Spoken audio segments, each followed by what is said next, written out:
There are multiple ways to keep in touch with the Wolf Connection podcast. Through our Instagram handle, the Wolf Connection Pod, and for comments and questions, send us an email to podcast@wolfconnection.org with your comments, questions, and guest ideas for Stephen and myself. You may hear your question answered on an upcoming podcast. Thank you for your support, and howls to you all. Welcome to the Wolf Connection podcast. I'm your host, John Calfa. Let's talk about some morals.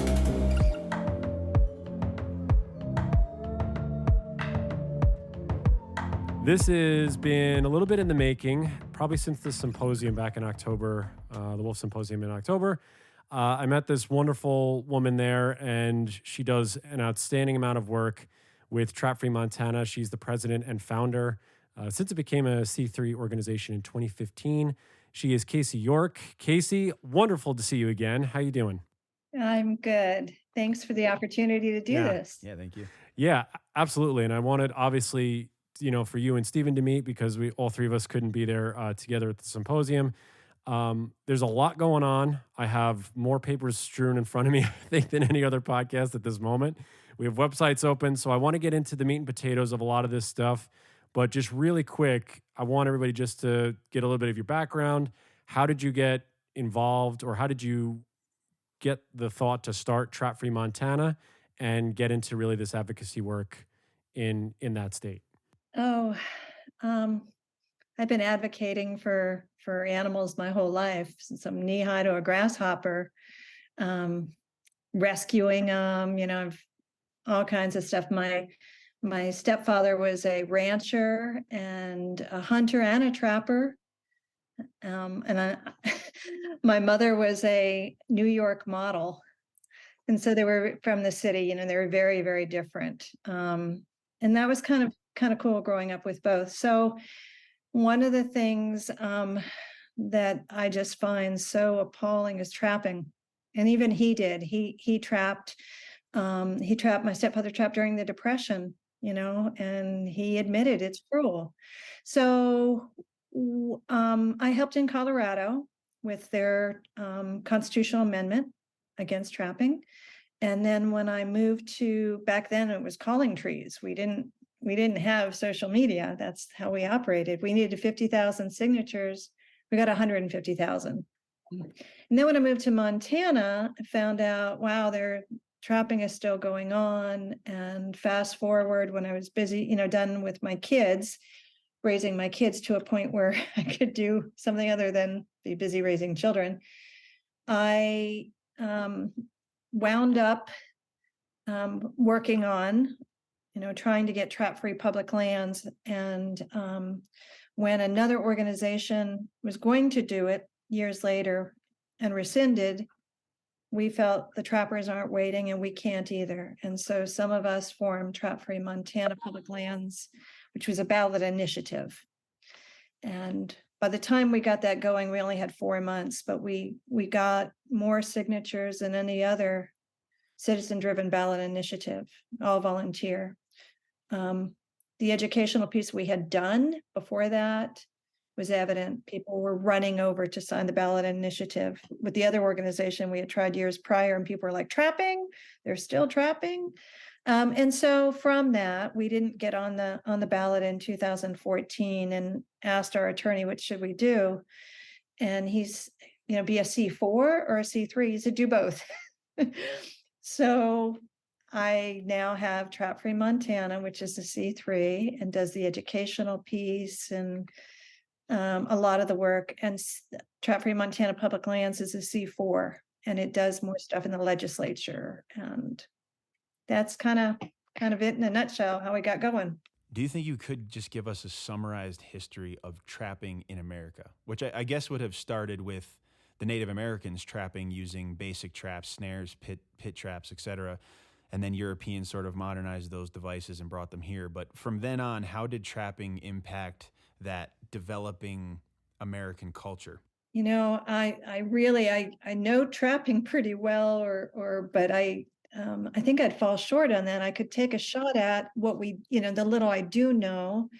It was for out west in particular, I believe, it was a major development in claiming the West, and it also wiped out a lot of species.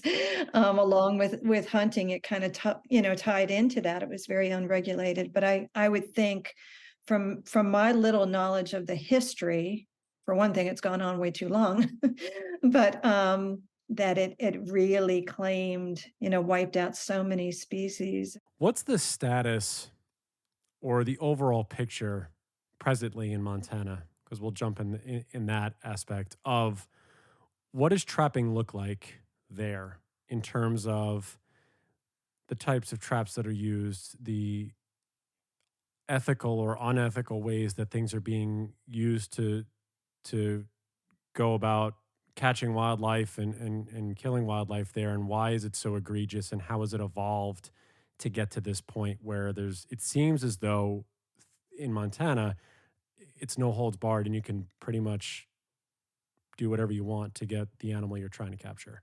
Yeah, I think you just answered my question. Montana is one of the worst in the country.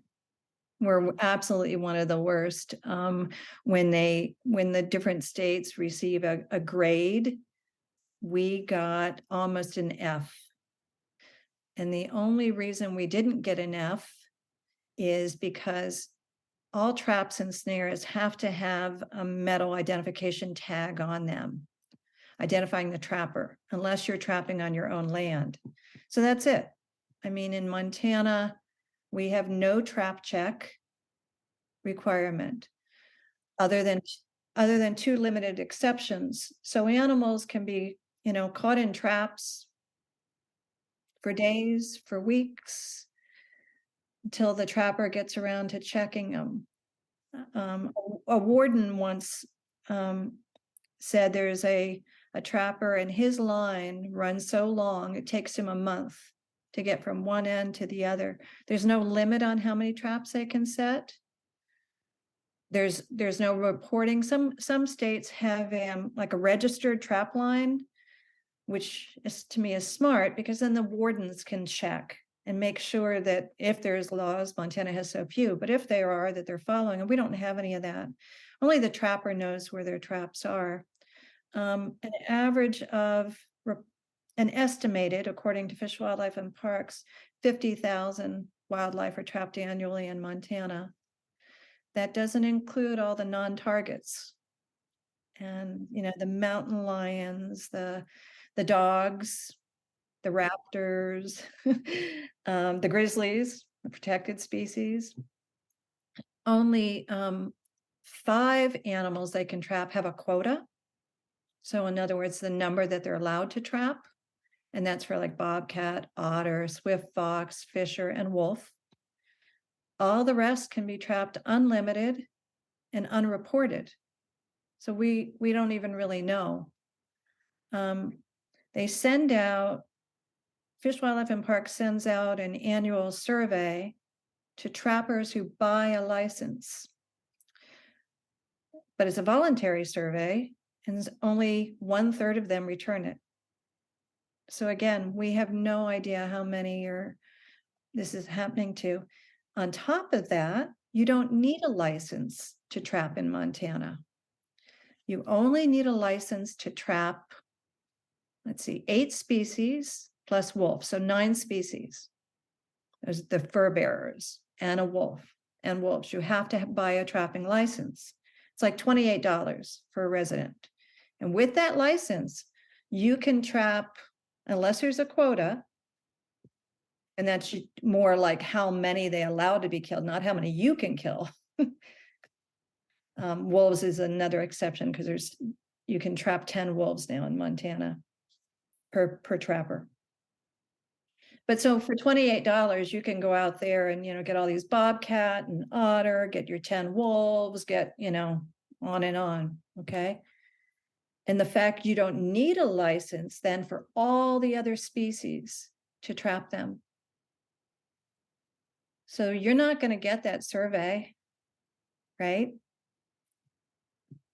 And those other species are all the non-game, dozens and dozens of species that can be trapped, and nobody's Nobody's keeping track. Nobody's regulating that. They came up, in fact, we had a bill back in 2019 for trapper education, mandatory trapper education, because we didn't have that either. And there were attempts through the legislature to get that, and it kept failing and failing. And during the trapping advisory committee meeting, they were all gung ho, we need trapper education. Now that's been their answer to all the cruelty, to all the indiscriminate captures of these animals in traps and snares. Oh, it's just education. We need trapper education. So Wolves of the Rockies and Trap Free got a bill forward to the legislature for mandatory trapper education. And the trappers immediately killed it because we were a part of it. And we asked them to be a part, and they lied on the stand and said, that never happened. So now they did pass trapper education last legislative session, and it's really just smoke and mirrors like much of Montana, much of Montana's regulations. So it sounds good because they'll be able to say, we have educated trappers. But what they don't tell you is you don't need to do trapper education if you have purchased 3 trapping licenses in your lifetime. From anywhere. From anywhere, not Montana, from anywhere. Or if you are trapping for livestock or property protection. So that's where your wolves fall into it again, right? Why the smoke and mirrors? Why the state of Montana was this beacon of beautiful animals and scenery and tourism, and I think they're and I'm not saying that all Montanans are this way. That's not, and please, those of you that are listening, if you're in Montana, that's not my point. It just seems to be that the governing bodies in power are trying to wield this in a way that it's taking away the beauty and the mystique of this state and Yellowstone and the surrounding areas. What's the net gain that you can see for them wanting to go back to this frontier-like trapping and hunting system? I think, and this ties back into like the history of trapping, it has been, not just in Montana, but across the country, secreted for a long time, and they liked it that way. That's like I said, when I first started trying to get trap-free public lands before we formed our organization back in 2009, 2010, there was that ballot initiative attempt. People didn't know it went on. And I think they liked it that way, and the governing bodies, the agencies that protect them liked it that way, because people are not going to stand for this. I mean, when you think what they can do to, say, a coyote, or the means of how they kill these trapped animals, I mean, they step on them to smash them. They strangle them to death. They beat them with baseball bats. They can turn their dogs loose on a trapped coyote to tear it apart. This is not something they're going to put out there and say, you know what, this is all legal. And this is how we do it. So you have these smoke and mirrors, and you'll see across the country, there's an orchestrated agenda. They use the same terminology. They'll talk about highly regulated, or they support regulated trapping. And they care about animal welfare. So I think that's where there's these smoke and mirrors. And the more we push and the more we expose, the more we push to obtain and the more we expose, the more hidden they're becoming, the less transparent they're becoming, because the people will not put up with this. They won't. Hunters are known to shoot trapped animals. They're known to do that. That's illegal because once that animal's in a trap, unless it's your dog, but once it's in a trap, it belongs to the trapper. But hunters don't like trapping either. And it gives hunting a bad name. And trappers say, watch out, because if we go, you're going next. They're going to get you. And they create all this fear. They're grabbing at, they're panicked because the the days are numbered.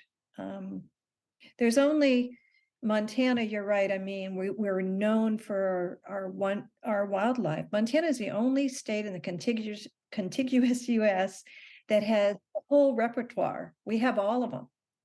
We have all the large predators, and we have the whole gamut, and people come here for that. That's what people even move here for, our public lands and our wildlife. And now look at what we've become. Montana's wildlife killing fields. That's what we're known as. There's less than 6,000 licensed trappers. Again, that just means they bought that trapping license, in a state of a bit over 1 million people. They're a very small minority, but they have all the power. They have all the power. Yeah, and you just touched on the next few questions I had, so I'll try and marry them. But just talk more about the current numbers. We don't need exact numbers, but more talk about the cultural significance. Really, how many people identify as trappers or active trappers, I guess. I was going to ask, does it fall into that category, the fear? You give an inch, they'll take a mile. Once trapping goes, hunting's next, essentially. And so we have to keep this liberal approach to keep trappers happy, or that's what's next? Or is it this quietly booming industry? And I think you answered that in some way, that it falls more into the give an inch, take a mile. But does that really act as the total justification for why there is such a liberal approach to trapping? I mean, hunting has a list of regulations, with of course a few exceptions. But how do we explain this liberal approach to trapping? Yeah, good question. I don't know, but I've been at this long enough that it's so evident. I mean, a good example was what was it? Yeah, last legislative session. I can't remember. So every year they come up with the new season setting, right? For fur bearers and wolves. And I don't recall now. I don't recall that it was this one. It wasn't. It must have been the previous year. The point is, they decided they were going to almost double the number of otter that could be killed. River otter, Okay. And river otter are really important because they're indicators of the health of the waterways, right? And it's like, why? And there's always an ulterior motive. It's never in the best interest of the animal. It's what are they trying to get out of this? And in their defense of why are they doing this, they said, well, we met with the trappers and the trappers want to. And some of the trappers were trapping otter that quickly. They said, that's a sign there's enough otter so they can withstand this. I mean, it's time and again. The regulations are made by and for the trappers. Casey, when we're talking about numbers here too, because this was a couple of episodes ago, I think we were talking about game numbers and just how out of, Stephen, remind me the word, I can't remember the word. The population of elk is above objective? Over object. Thank you. So elk over objective wildly. You could, I mean, there's no issue there with the population, the health of the herds, things of that sort. What's the determination of where they're drawing the line and saying ungulates can boom, populate all they want, no problem, and we're finitely managing to the detriment of the ecosystem to a degree, and also to the ecotourism that, again, you just said river otters. Again, when I saw that in some of the legislative stuff I was reading, bobcats, these foxes, these coyotes, and I go, I just don't see. I'm not seeing the correlation of why this is being managed here, because the elk numbers speak for themselves. And so why is there, again, I've asked this a couple of times to other guests, what's the disconnect of is there an aversion to there being a competitor on the landscape for this prey, or is it more than that? I think that's a big piece. I think that's a huge piece, is the it reminds me of just the way the elk were before the wolves came along, especially in places like Yellowstone. They were like cattle. but what I find, and as far as the numbers, I think the last number I saw, elk were, can't remember if it was 134,000 or 145,000. Yeah. That was a pretty recent count, like, I think in 2022. And management objectives are 90,000. And what's interesting is that's what we had when wolves were reintroduced. We had 90,000 elk, and they went all the way up to 172,000 estimated elk, probably about 5, 6, 7 years ago. So, it's hard because we can talk all the science and the numbers, and it doesn't matter. They have this agenda. And listening to some of these legislators, last session, there was a woman talking about how enormous they are and how grandiose. The way she embellished how big these wolves are and what they weigh.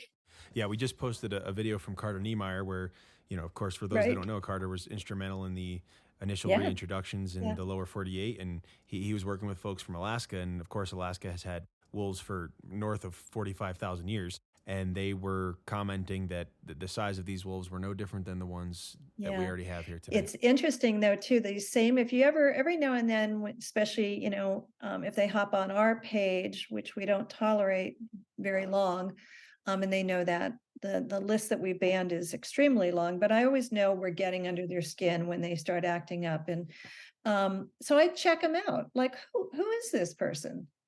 And I've yet to not see on their page their trophy elk. Often there's black bear, there's lion, but I had one guy one time and he said, "Miss Shork, I'm just trying to feed my family, so I need that elk." And I said, "Nothing's stopping you. Actually, the wolves are helping you get that elk, because those are not the elk that they're targeting." And I said, "But, you okay?" And then I looked at his page, and the guy's got this RV that probably costs more than my house. He's not going out there in needs because he's got to feed his family and those damn wolves.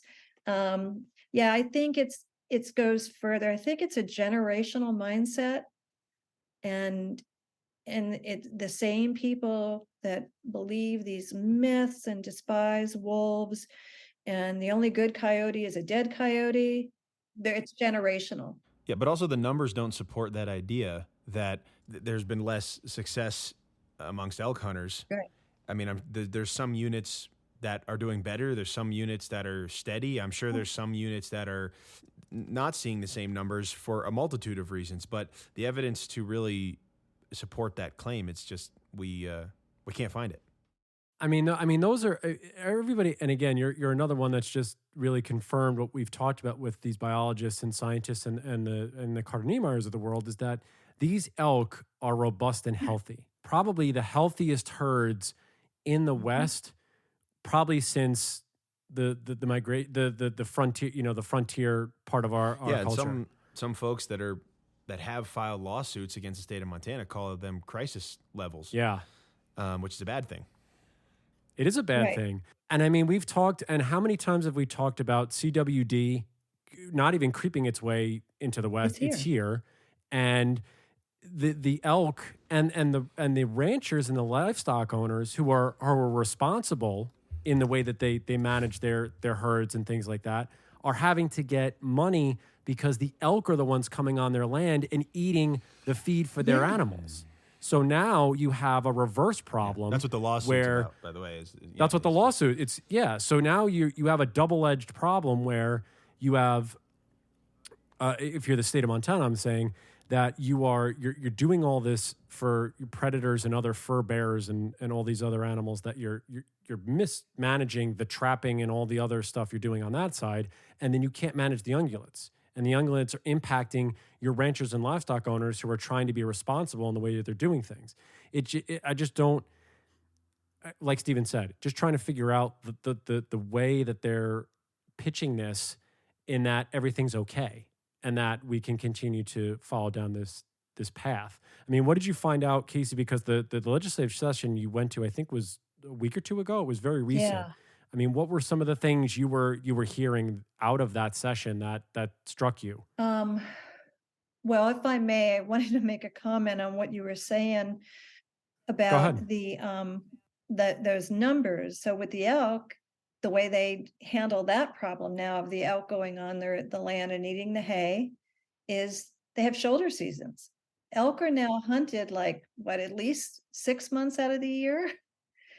And instead of allowing the wolves to try to help with that number, and one bill I testified on, I know when I counted them up, we were so slammed in the last legislative session in 2021. I counted it up and I testified 19 times.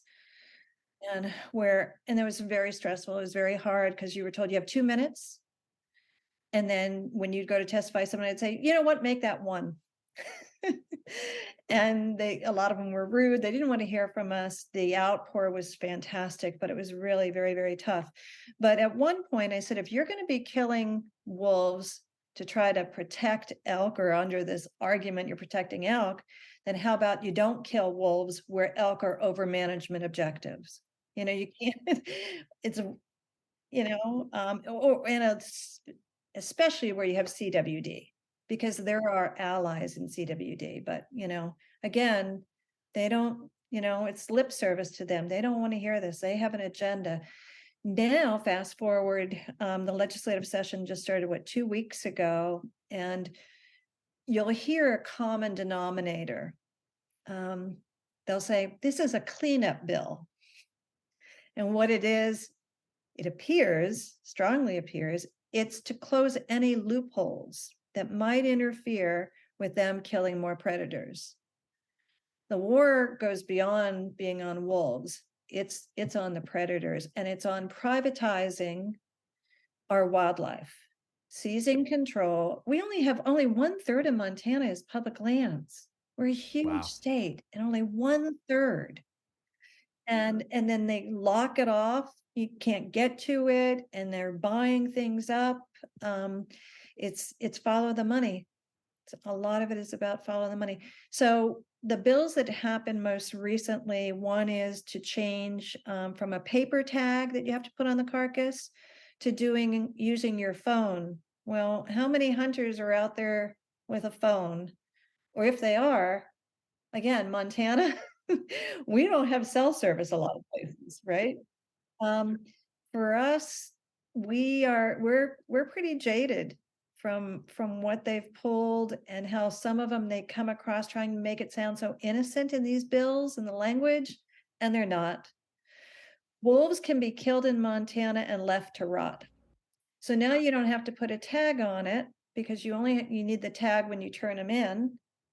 It felt like another means to enable poaching, to make poaching easier. And poaching is alive and well in our state. And they know it. There's only, back on the other question, of those active, not active trappers, the ones that buy a license, I think it's 5,500 to 6,000. It's probably a dozen who are successful wolf trappers, but they can what's called party trap. So if you're good at it and you can get your 10, I want to put my as a wolf wannabe killer, I want to put my tag, my ID tag on some of your traps, so you can keep doing this. That's what happened with Governor Giannaforte. He didn't trap that wolf. We were told there were 5 different trappers tags on that trap for Max out of Yellowstone. You can't do that with a hunting tag. You can't just give your tags to other people. I mean, I don't understand why this practice is being treated with such indifference. I'm lost. I know. I don't know what's driving it. I have my suspicions, but yeah. So my formal education is in psychology and in wildlife biology. And so they kind of, I'm like, I gotta get into your head, because I can't fathom how you could take pleasure in doing this. I mean, think about like when they're trapping wolves. First of all, you can pre-bait. So animals are very habitual, right? So you can get them used to, hey, come and eat, come and eat. And they do this, not just Yeah. with wolves, but they can do this with all the animals that they trap. get them accustomed to that. Put up your cameras. You don't even have to put up your cameras, but they do that because it makes it easier. And then you set your traps, and they're baited, right? And they're secreted. Nobody knows where they are. They'll put snares along their travel paths. They'll put them near their dens, their burrows. They'll use attractants for them. They'll take advantage, like when a bitch is in heat, right? That urine. Then they go ahead and, see on their camera or whatever, go on in there. Wolves are the only ones that have to be killed by gunshot unless they were snared.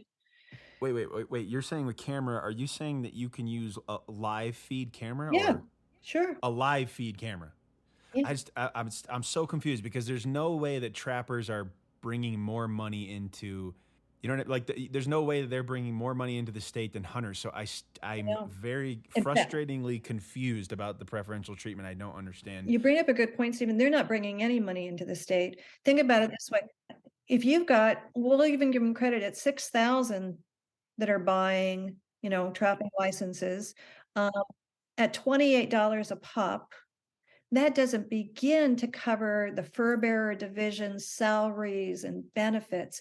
So what's happening, it's the hunters and anglers that are paying for all that. Nothing, And I don't think right. a lot of hunters realize that, because they bring in they confused. pay hundreds of thousands of dollars. So why aren't the I'm confused. are the I've never actually been more confused I know. than I am right now on this podcast. I've been more confused in life about something, but never in the 120 episodes does something make less sense to me than this. So No, It doesn't. Well, where do the hunters and anglers sit on this though? Casey? yeah, what are they saying? And are there hunter groups like, some of these hunting conservation groups? Are they saying anything about this? What's interesting is some of them definitely are. Montana Wildlife Federation was one of the best allies in 2021 when all these atrocious kill wolves, use hounds on bears, all that came out. I mean, I think they don't like it. An ethical hunter, trapping violates ethical hunting. You don't know your target. There's no quick, clean kill. right? It commercializes the wildlife. And it doesn't pay for anything. Exactly. Really. And it doesn't pay for anything, but it pays for them. They make money. The trappers make money off of it. I would like to know how much revenue the state gets. That's on my list of things to do. You mean selling fur? I mean, is that still the majority of the incentive to trap? I guess, do people's is the fur industry still? The fur industry has gone steadily downhill, thank goodness.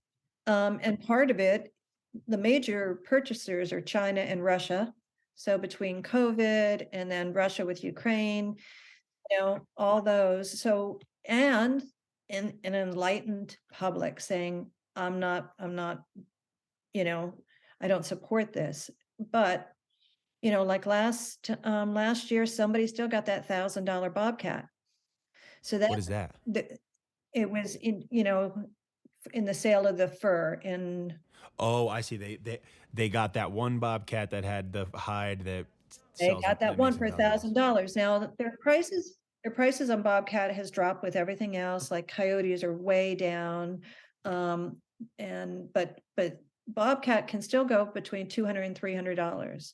Trappers say though the number one reason they do it is for fun. They like the fun.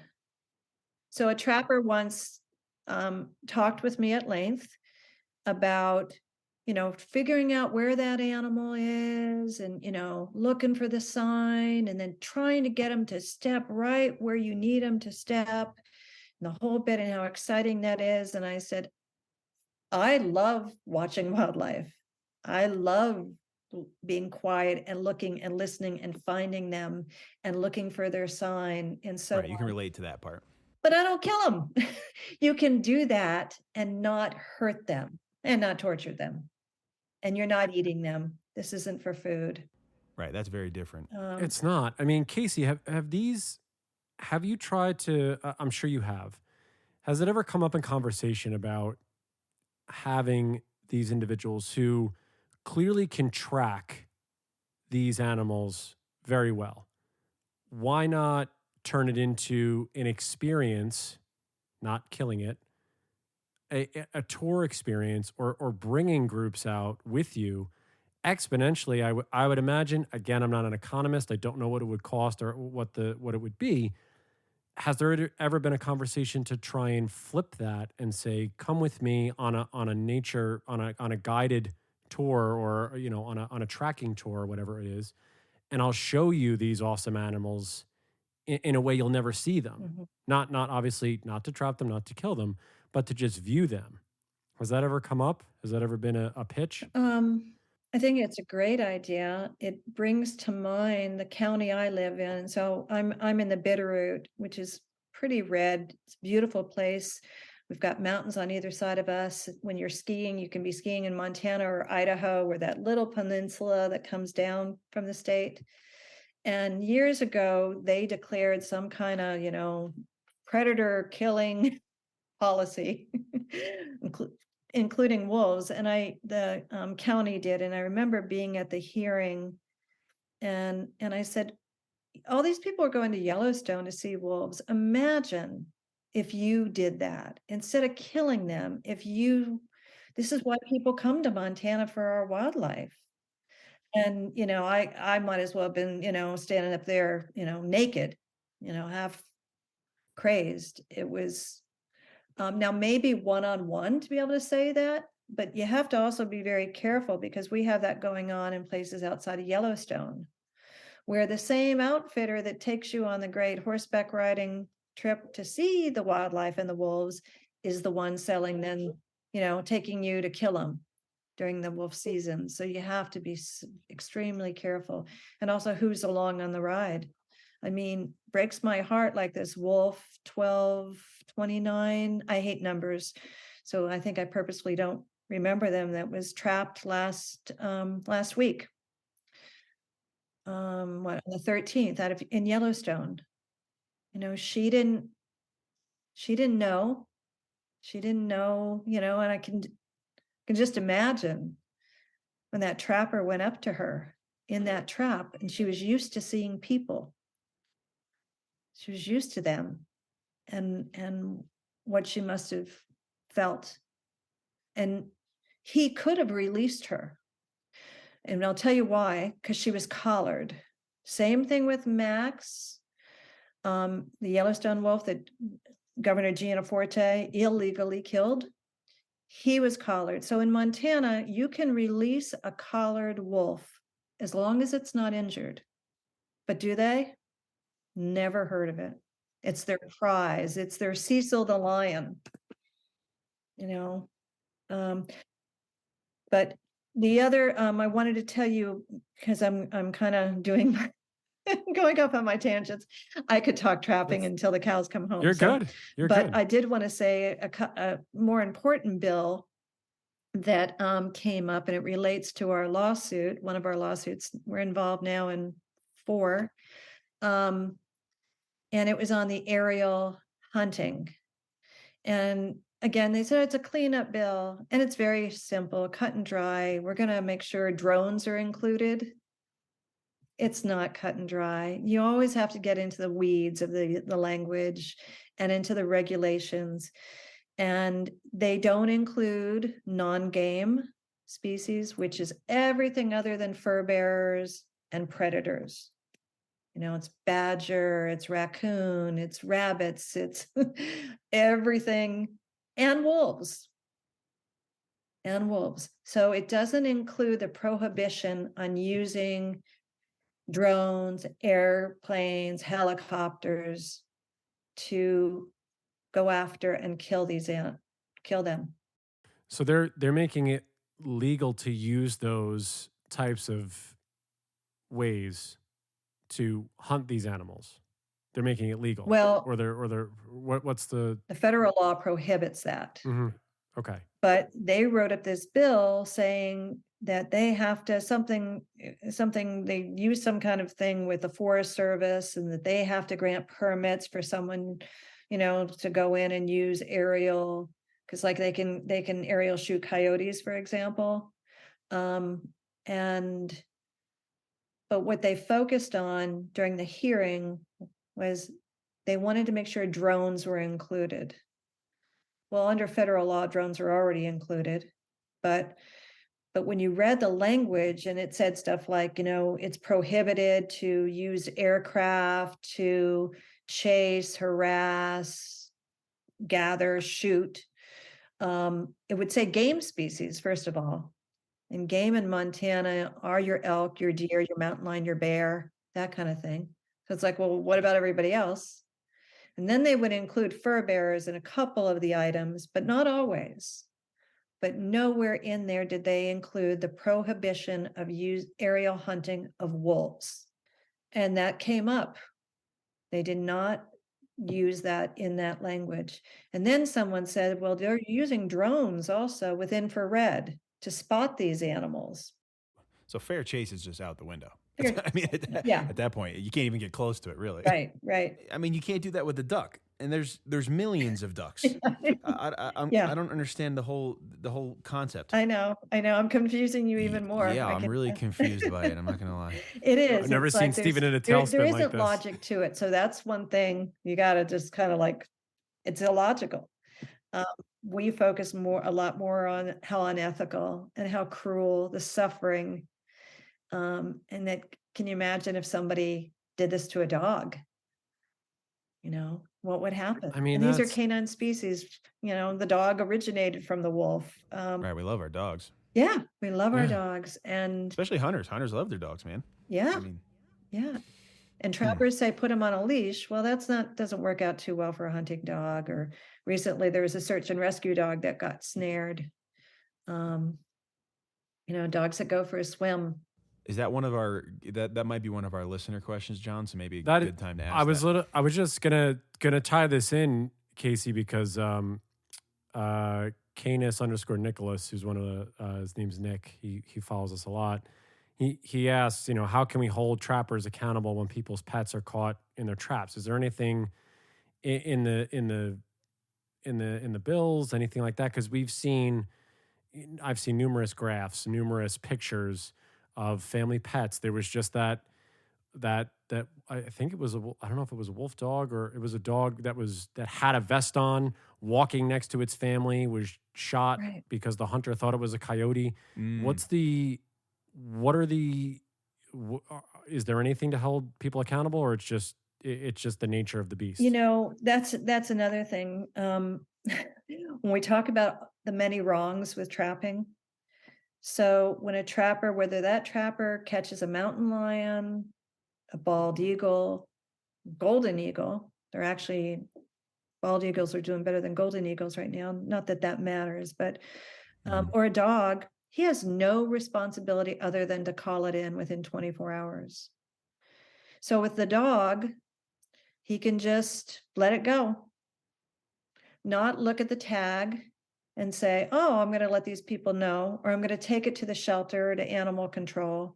He can just turn that dog loose, even if that dog can't get up and go anywhere. And that's happened too.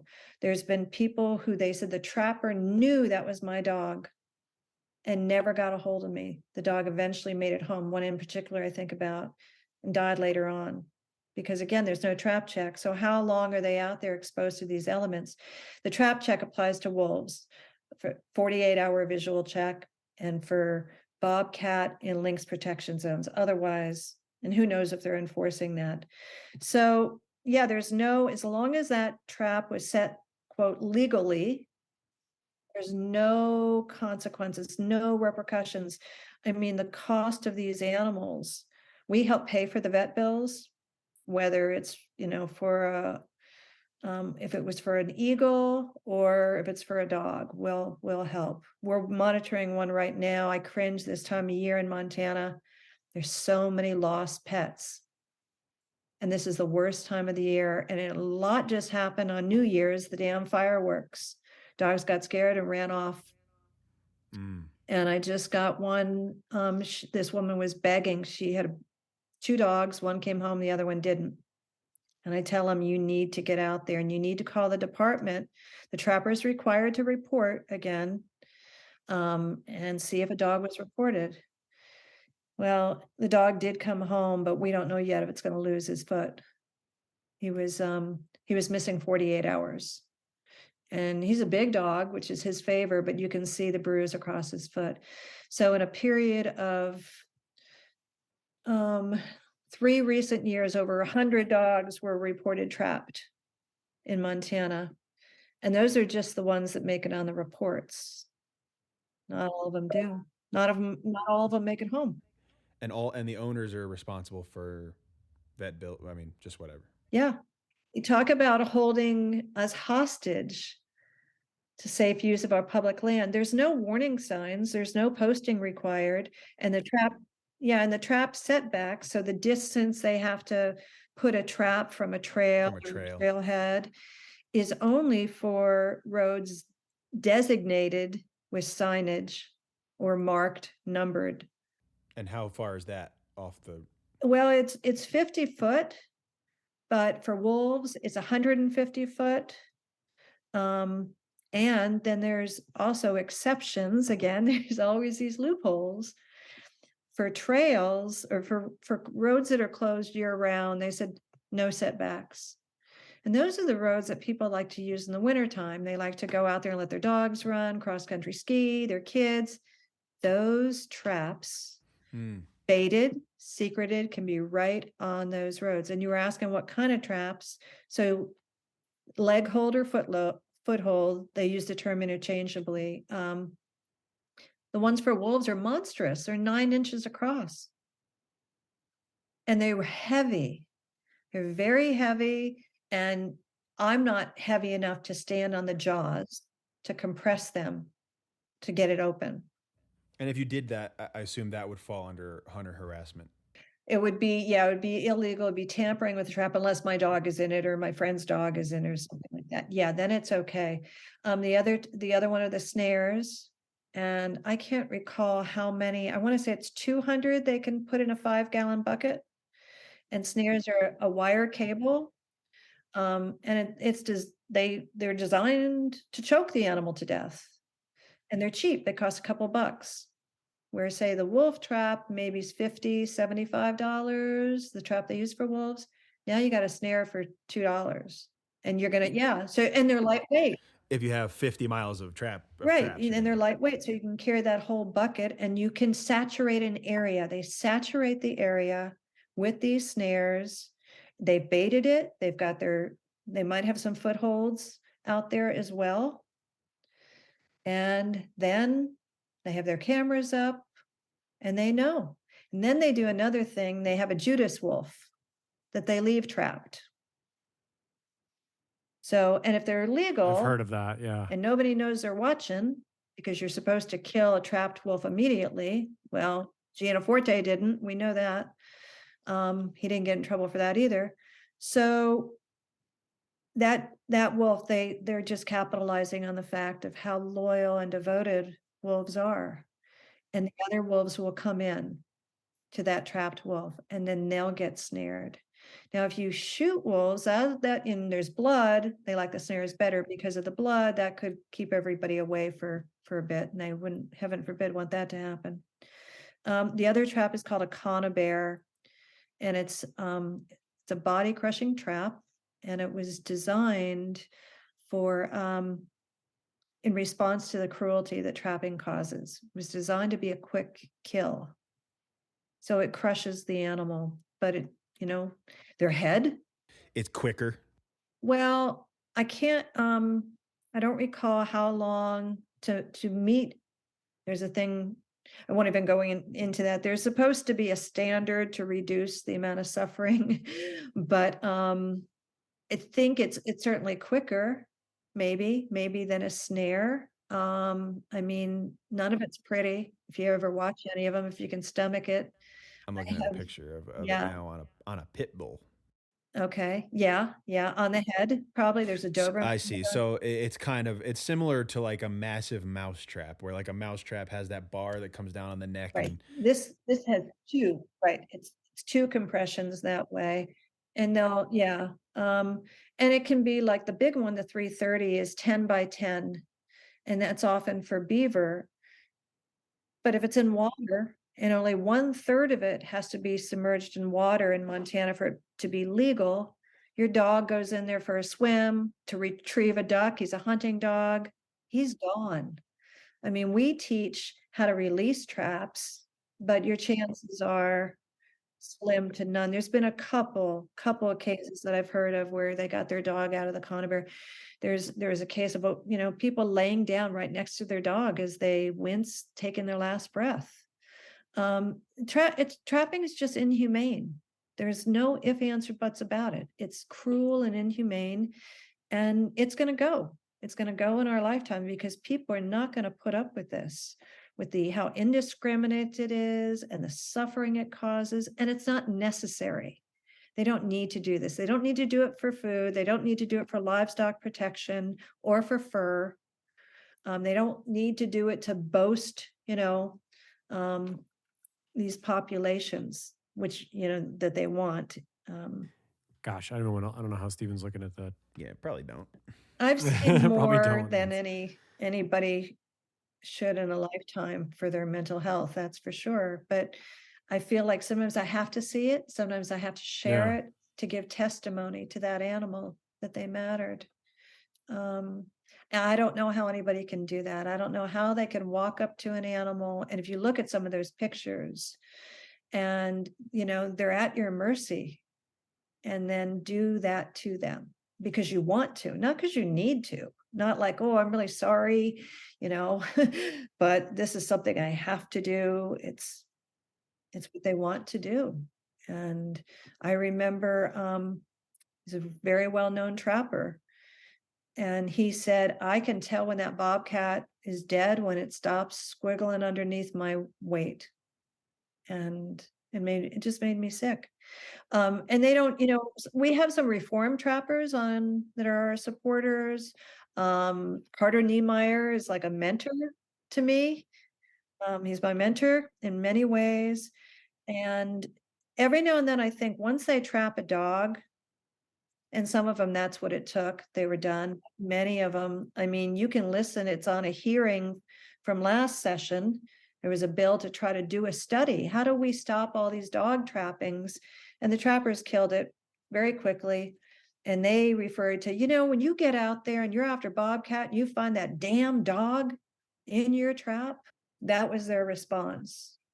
And this was, during a hearing where there were people there whose dogs, hunting dogs, had been killed by, running through a snare.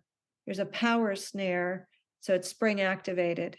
So when we tell people to carry a cable cutter, it's too late. That cable cutter, you're not going to just be able to go up there. It's quick. It's like being hung. What about people? What about people? There's not any cases of people accidentally stepping on traps.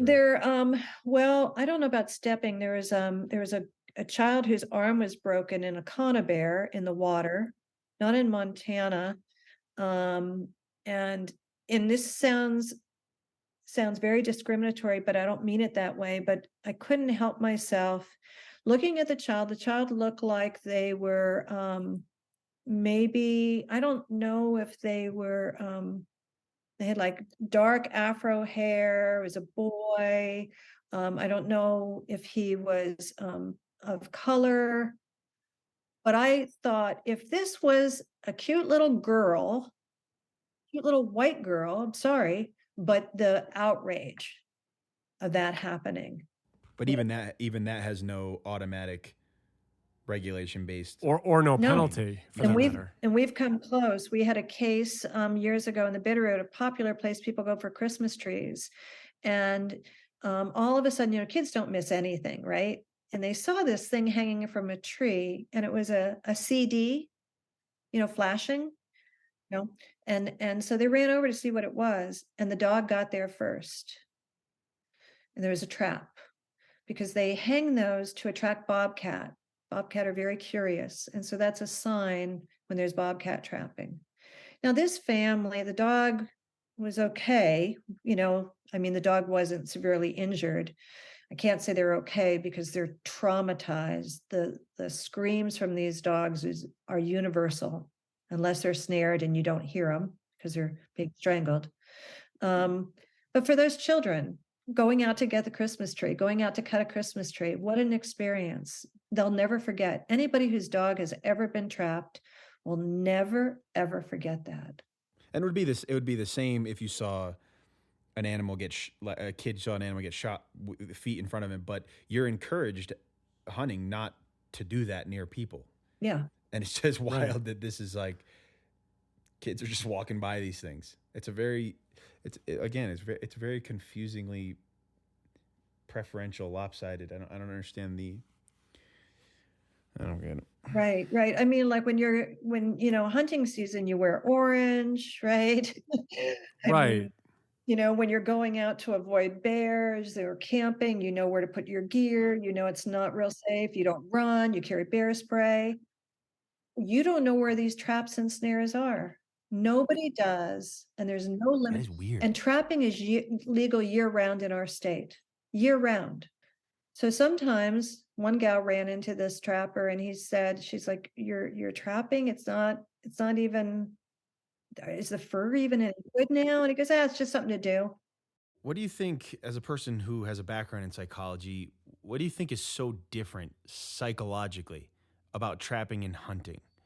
And maybe I'm asking you for me, like why when I hear this, and why when I hear this do I feel so uncomfortable? But hunting with the intention of procuring food just feels different, excluding some fringe group hunting activities, of course. But why do these things feel so psychologically different in different worlds? But the result is not so different. I think people are accepting of hunting and it doesn't make them sick to their stomach in general, providing it's done in an ethical way. Yeah, and I assume for food helps a lot psychologically. And for food, yeah, yeah, and you're not out trophy hunting and stuff like that, and you're in it to try to, Right. keep that herd healthy and put some food on your table, that kind of thing, and you're not, you're going for a quick, clean shot, and you're not baiting and things like that. So trapping is all the opposite of that, and the suffering. I mean, a hunter, if you're out hunting and your buddy takes a bad shot, right? You're like, what are you doing? And then you track that animal to put them out of their suffering. Yeah. Yeah, there's like a code, it seems like, for hunters, and it doesn't seem as though that code is obviously it doesn't go across to trapping at Yeah, an all. injured animal is a notoriously bad thing, it seems, for hunters. Yeah, and even like the wildlife agencies know this, so they're telling them, they actually have a whole brochure saying, don't be posting these pictures, these trapping pictures, don't be showing this. It's like, well, there's your sign, right? Because you're showing the suffering. They love to take pictures of their animals trapped, they love to do that and get their picture in there too often. It's I think what happens, and if you look, it's generational. There aren't new people generally going out there and saying, "Yeah, I want to go and I want to herd animals because that's what trapping does. I want to go out there and torture them." Is that true? There's not a lot of like young recruitment. No, and I think that's part of why they have this trapper education, because they're trying to recruit trappers, trying to recruit them. And like, you can't just say, well, I want to go trapping wolves. You have to do this class, unless you have those 3 licenses, like I said, but they want to recruit them. But if you look, it's generational. You can see it. You can see these trappers carrying their babies on their backpack while they're trapping. I've got pictures of children cuddling with the dead animal, or getting ready with the baseball bat to beat and make mom and dad proud. I mean, that's what we want as little kids, our world, our parents' approval. That is number one. That's paramount. You have to have that for survival. You have to have your parents for survival. And then, if your parents telling you, hey, this good job, and yeah, look what you can do, and shoot them right there, um, it's this whole thing. And so it continues. It continues. There was recently, and I haven't shared it, but there's a video of somebody, and he talks, and it's so twisted to me because it's certainly not the God that I believe in, but about This is a God. This is, having dominion and serving for God. And these are God's creatures that we have to take care of this way. Because I mean, Kirk Robinson, who we talked with, I don't know, a couple of recordings ago, he went into the whole, really the thought about religious and social, and how a lot of these feelings and these practices really stem from where these individuals are coming from. He was talking about the Mormons and the Mormon religion, and how it's perceived by what they're expected to do. I think I think if I get it wrong, I apologize. Yeah, that might explain things, that it has that it has a religious significance. I don't That know would if that's be- it. Yeah, but I'm making the correlation. Yeah, but that would be interesting to know if that plays into this in any way, and that's why the answer isn't obvious. There was a time when they would operate on animals, or experiment, I should say, on animals without anesthesia. And they said animals are machines. And so when you're hearing the squeals and the screams, it's like cogs on a wheel.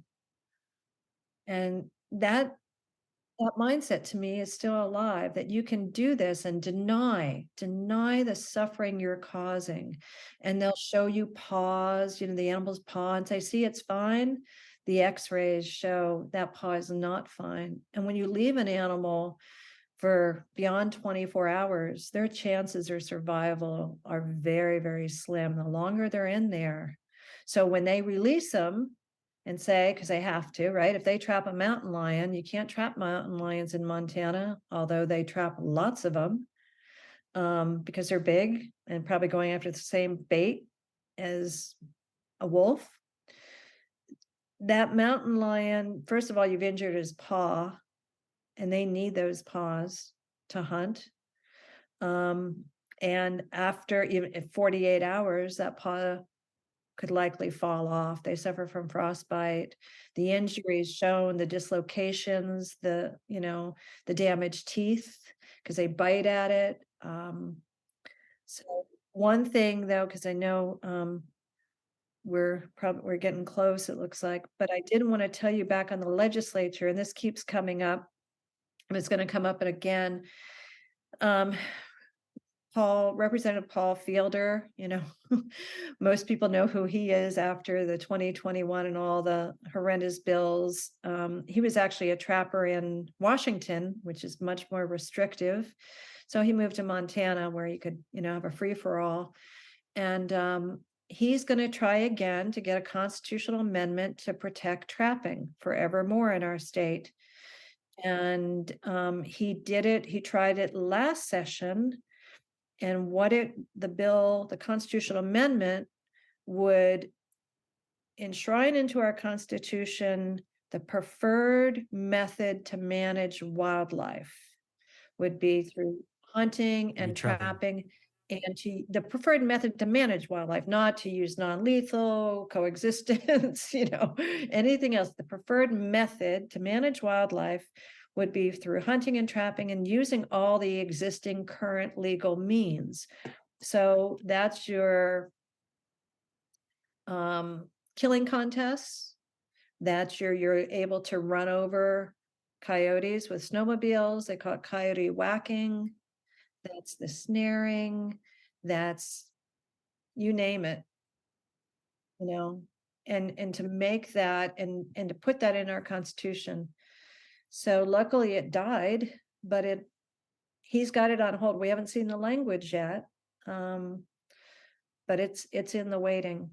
I'm sure that's something that's just waiting to, like you said, coming to for the correct time, the correct amount of votes that they know they might have to get that, whatever it is, passed. I want to touch on what you were saying, because I knew you guys had a graph on your Instagram, which the reported incidental captures from wolf traps from 2018 to 2020, and domestic dogs were 47% and mountain lions were 40%. So yeah, those are the two that incidental, meaning that it's not, the trap obviously is not meant for domesticated dogs or mountain lions, but those are the ones that get in those traps. So just just to put context on what Casey's saying there, but it's a few years back, actually, some houndsmen, so these are guys that use hounds to hunt mountain lions, got a hold of me, and said, "You got to come take a look at this." And it was in the Bitterroot, and I went, and it was a mountain lion paw, and it was in a trap, a leg hold, foothold trap.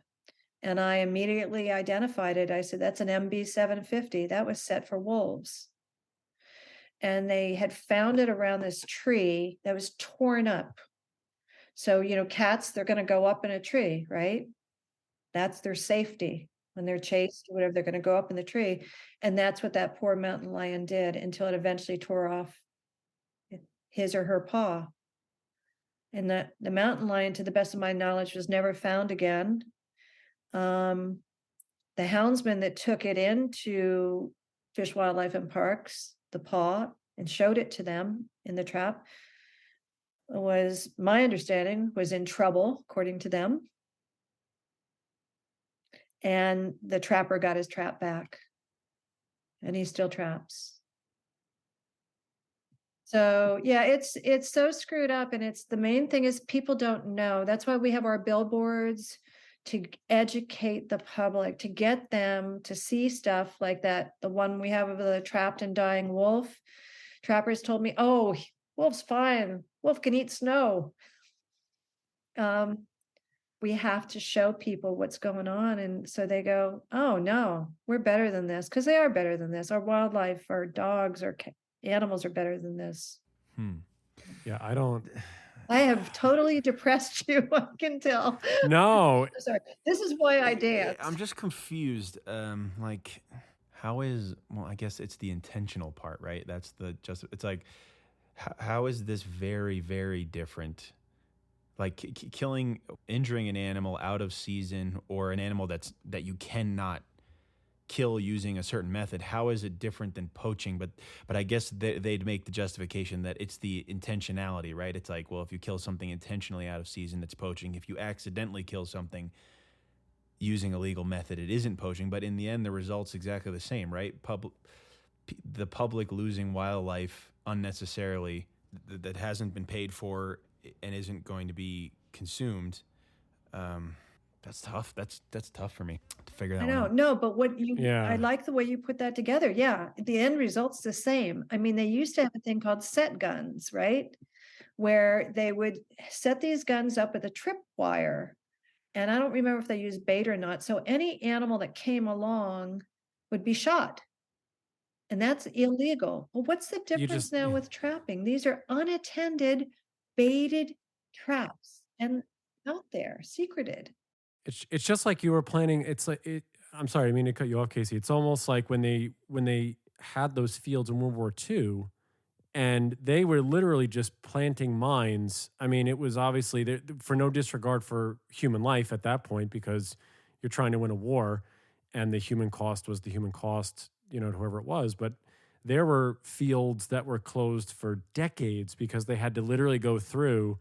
And because, obviously once the world was right after that, you have to pick up all of those mines and all of those traps so nobody gets hurt. Yeah. So nobody blows themselves to kingdom come because of the what was happening in the years prior. And it really, that's how I guess I just correlated this, is because we're setting traps out there for no intended there's an intended purpose in the trapper's mind, but the consequences are infinite because anything can get in there. Intended purpose is also like a light term, right? Because every predator eats the same Pretty stuff. much. I've said there's no such thing as wolf trapping because they're so indiscriminate.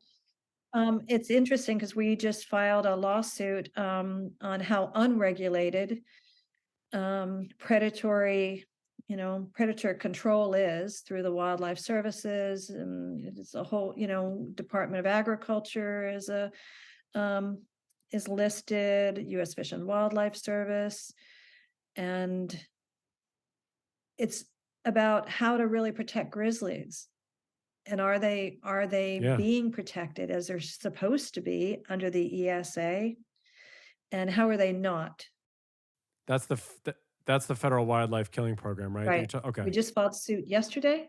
It seems then we've hit the ground running for January, yesterday or the day before. I can't I remember. think it was the 18th. Yeah. Something like that. And then it was impeccable timing. It came out, all these grizzlies with missing digits, missing fingers, claws.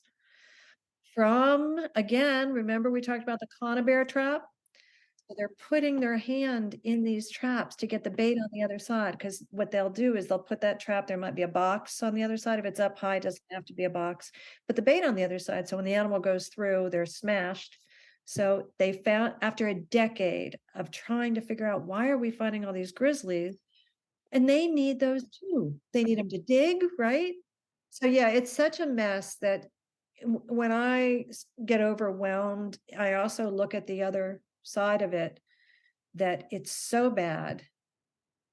It's got to get better. It's got to stop. And I think There has to be something on the we'll other see side. it. I hope I live long enough, but to see it, but I think we'll see it. On the federal wildlife killing, the other thing I wanted to touch on too, Casey, because you, Trap Free Montana, along with Suzanne Asha Stone and Kristen Combs and all these other places, you guys are also giving an NOI, a notice of intent to sue the federal government because we're now in 2023. We're well past the year mark for the wolf study that was supposed to come out to tell, okay, are we federally relisting wolves all across the United States? So it was like, I think it was bang, bang. I think it was the federal wildlife killing program that you guys were a part of. And then the NOI came out roughly around the same time. So it was, I think you said you're part of 4 different things. Yeah, it was on the 18th. You're right. I was just going to say, yeah, they received, if on the docket, if you look, they received over 168,000 comments regarding the petition to relist wolves. And they were supposed to have that decision, I believe, in July. So time's up. Meanwhile, wolves are being killed. They're stepping up, they're looking, there's 3 petitions out there to delist grizzlies. Like, yeah, we have a bill in the Montana legislature to regulate or manage grizzlies at sustainable levels. Same thing we heard about wolves. We're going to manage them at sustainable levels. Just don't let them go on the ESA, slaughter them down to that point through all kinds of unethical means, bounties and baiting, shooting over bait, all that stuff. So yeah, I hope it'll push them. And then the other one I started to mention is we were the first ones actually with Wolves of the Rockies to litigate. And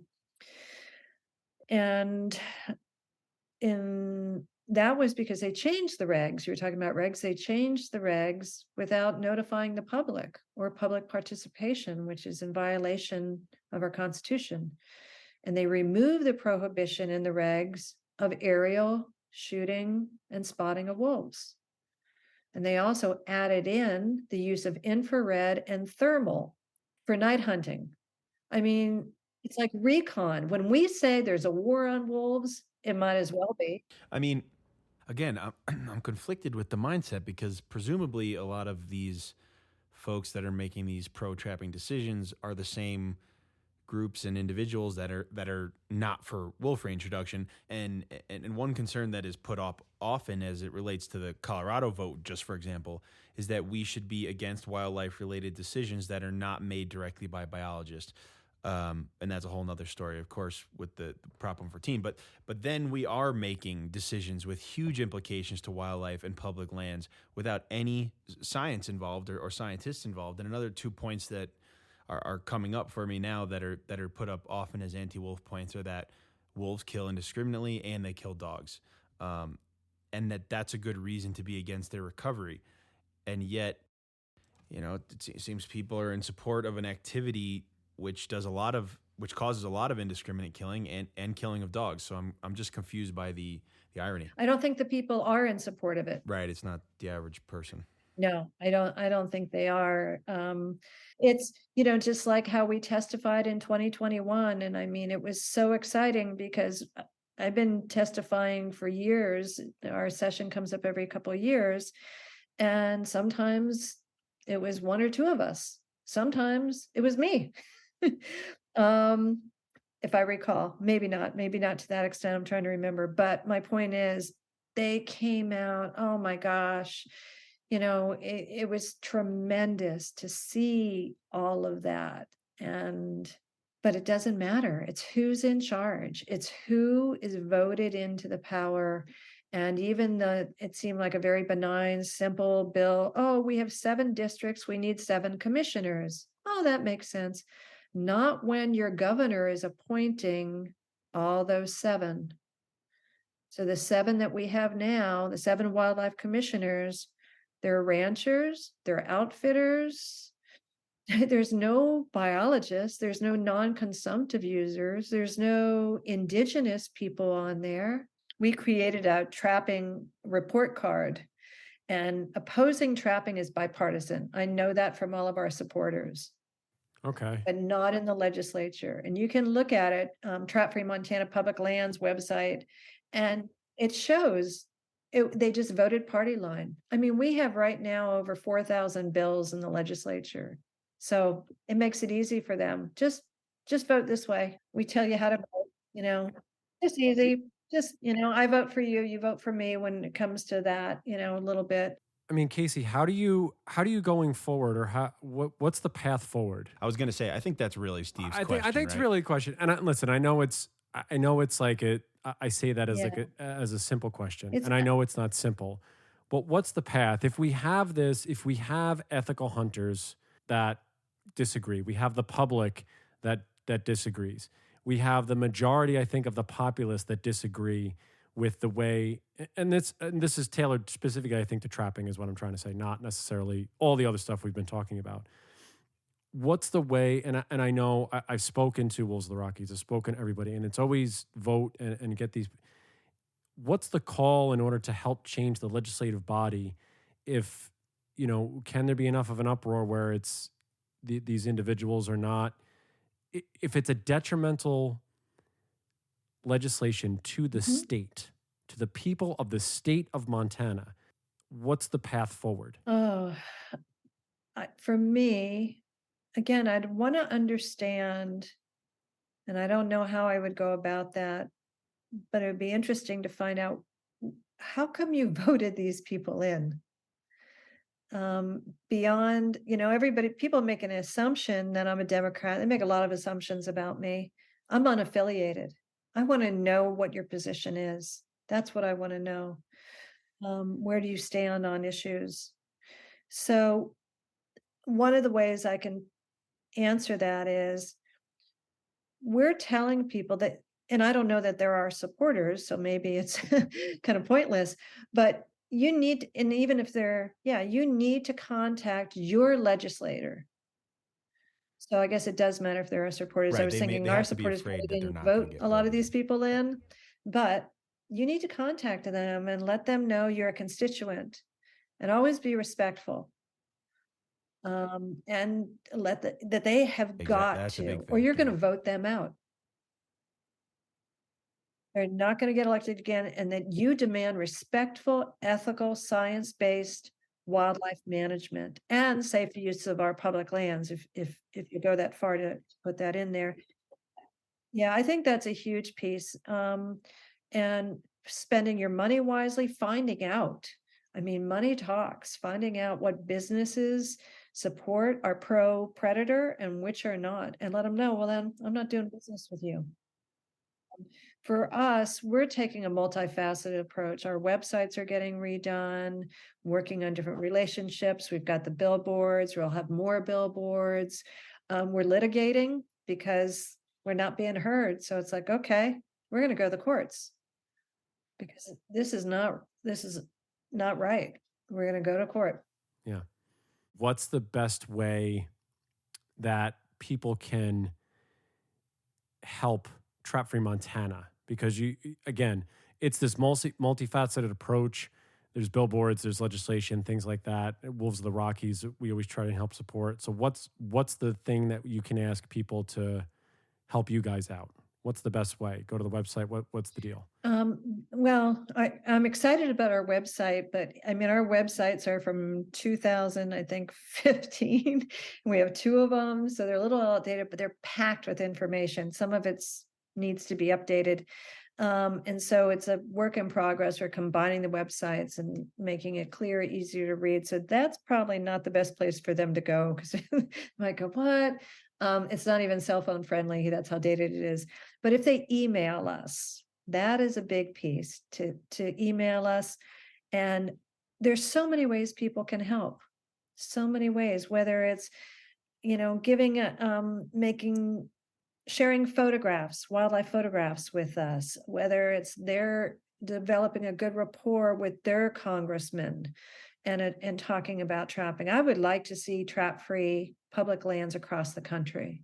They're our public lands and we can't use them safely. And if wildlife doesn't have a place to go free of traps, I mean, that's their home. So there's kind of a long list. I can always use computer help.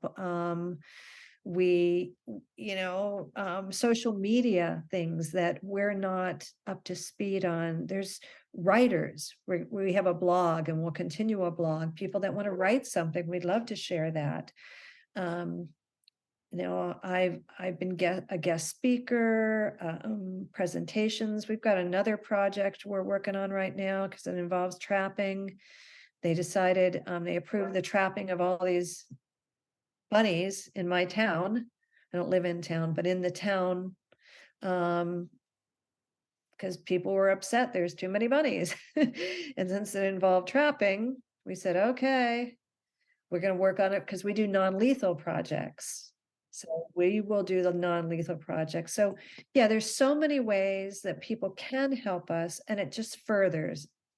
I think it's like spokes on a wheel. And if we can have those spokes, we're going to keep moving forward, and we're going to see more and more successes. And I never ask people to do something they don't want to do, because this work is too hard. But there's always something they can do that they feel good about, and it helps us. Actually, I have two questions now that you just brought something up there. Sorry, that's what I was doing. That's okay, because okay. I keep on talking. So, I mean, let's say there's hunters out there listening to you right now and thinking, I don't support trapping, but I don't want to lose the hunting tradition. And they want to know, are you coming after us after this? And I know it's a hard question, but how do you feel about that fear that I'm sure a lot of people have? And maybe if that fear could be softened, they'd get on board with this. So, I mean, how do you feel about that thought that I'm sure a lot of folks have? Yeah, that's what's kind of cool. But I should start taking notes from what you guys are asking. You'll always have this. My long list of things to do. That's what I love about our organization. It's the one thing we all agree on. We oppose trapping. So we have ranchers, we have hikers, we have vegans, we have hunters, but yeah, for us to work on reducing that fear, and aligning more with hunters. And it's interesting, like I said, the houndsman called me houndsman, right? And I now have that relationship with them, that they were really upset. And in fact, one of them wound up saying, he doesn't hunt lions anymore. He likes to spot them and shoot them with a camera. So yeah, I think just another hunter had said he was going to walk into a Fish and Wildlife Commission meeting with me, and he's very well known. And I said, I don't know if you want to do that. I'm not very popular with the commission in particular. And he goes, I'd be proud to. So it's working together and them getting to know who we are. And, I'll be straight up with you. I don't, what you see is what you get. I'm not going to BS. And we really try to be factual. Here are the facts. They are. So I would love to see more hunters starting to speak up and go, we agree. This is not okay. Would that do it, you think? Is that the missing piece? I think it would help tremendously, because, they kind of know what I'm going to say, and they just, count me. There she is. My last question is just a very practical question, especially as a dog owner. I know the whole podcast I'd be thinking, okay, just tell me how to freaking manage this, since I spend a lot of time on public land. Is there any way that people can even attempt to identify areas where traps are to keep their dogs out of them? And if whether the answer to that's yes or no, if a dog gets caught into a trap, I mean, just describe for people how they release their dog from that trap. Okay. We do have some pictures, what to watch for, and we'll have more and we ask people, when you spot something, send us that picture, because then we'll warn the public too. And trappers tend to go to the same place. I recently called a warden about some suspicious trapping that I heard about, or concerning trapping, I guess is a better word, right near a ski area where all these people are going out there with their dogs. And he said he'd go check it out. He knows the trappers that use that area. So yeah, and that is worth looking on our website, because we do have pictures. I have an album, I think, on our Facebook page with signs of trapping. Things like I mentioned, that CD hanging, feathers hanging, that's for bobcat, because like your cat, right? They like to play with feathers. Snares are very hard to spot, because it's a thin cable wire.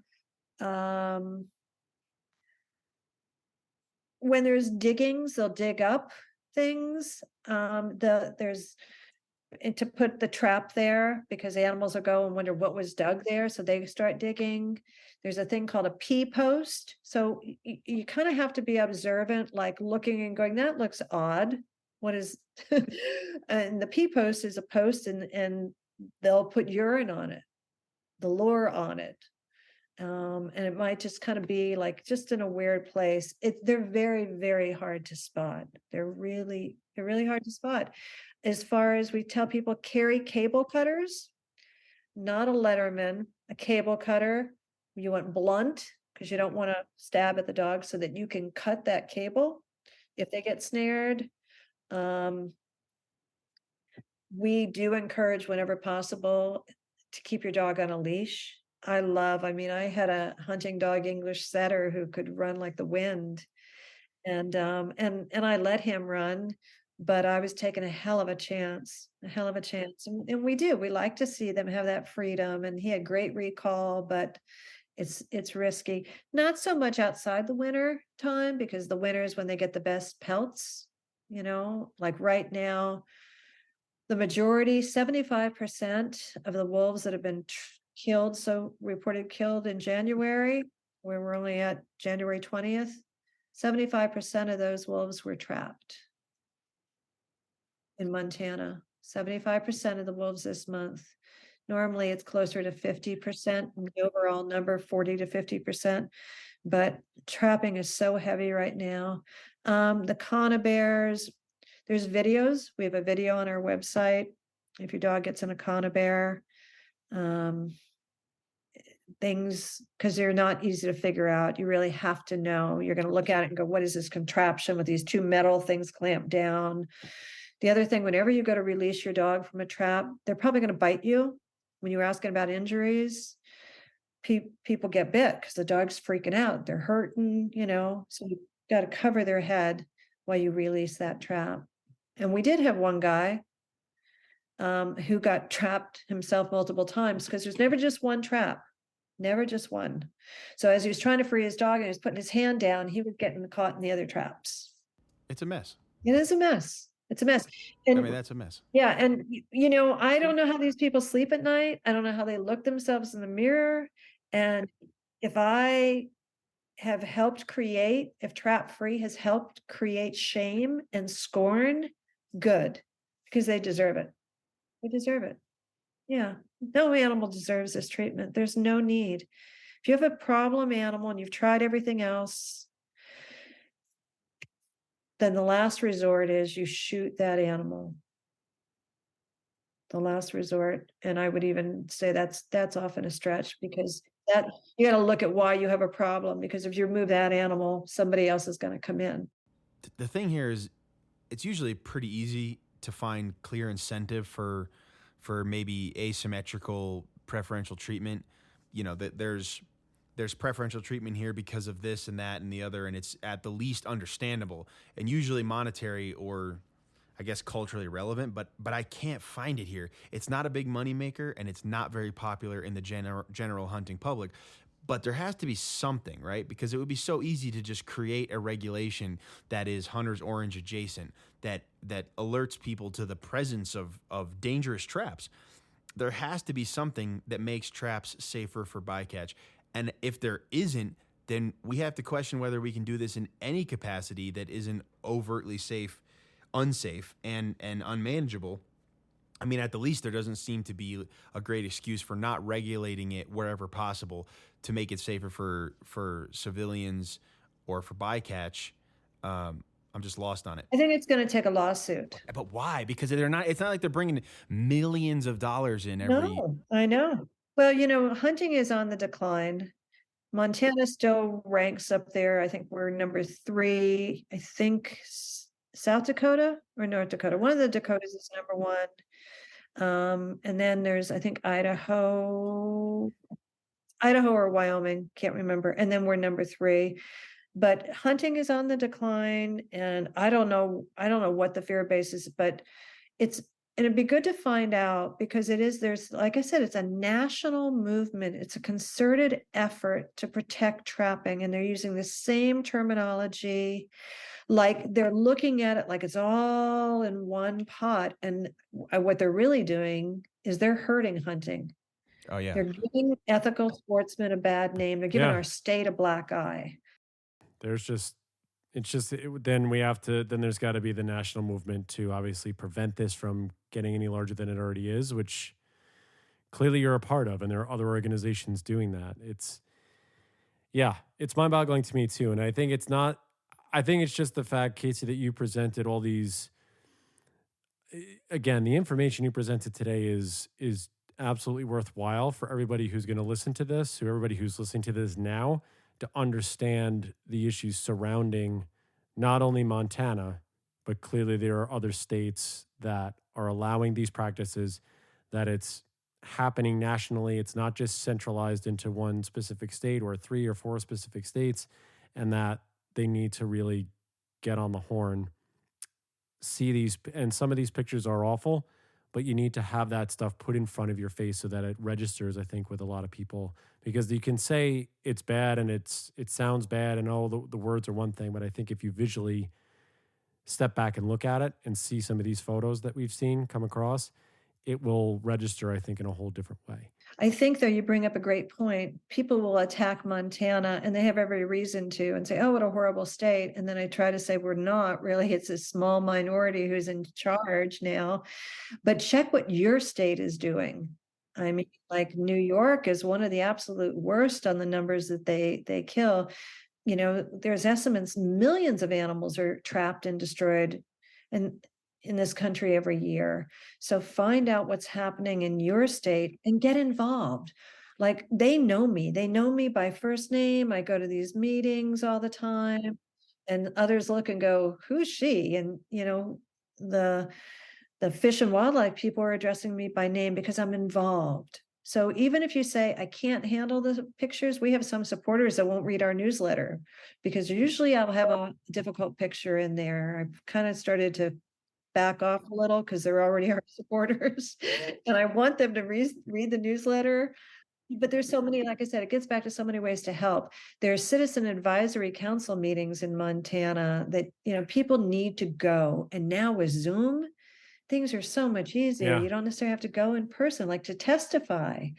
We don't have to, I won't go to Helena. I won't drive over that pass in the winter and the 3 hours and the bad roads and the wildlife, and I can do it over Zoom. So there's lots of ways, but a big piece, I'm glad you brought that up, John, that it's a national problem. Other than a few states, there's like a handful of states that have cleaned it up. Upstate New York is pretty bad. Oh, real bad. The number of animals that are trapped in New York. Yeah. And then the furs too, we were instrumental. Trap Free can't take much credit, but we were part of the whole movement to stop Canada goose coats, right? Canada goose, How the hell you? Oh, I see. For down. Yeah. For No, down, not down fur. That's coyote fur. Coyote. Oh, I see what you're Yeah. saying. Yeah. The company is Canada Goose. Did I say that right?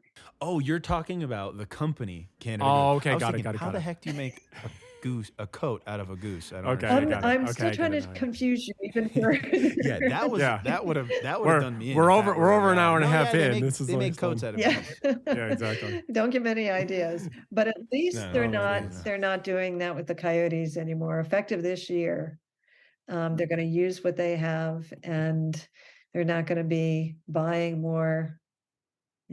Okay.